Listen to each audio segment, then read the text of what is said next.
How to order McDonald's with Cash App. So for that you have to follow some simple steps. So ordering McDonald's from Cash App is really breeze. So let's see how you can do it.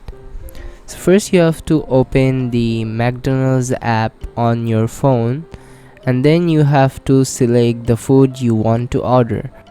So as you can see, we're ordering a sandwich here. Let's just order the sandwich. Go to the checkout or the payment method page, then you have to select Cash App card payment method. So if you just select the Cash App card as your payment method, then you will successfully add your Cash App card to your payment method on McDonald's.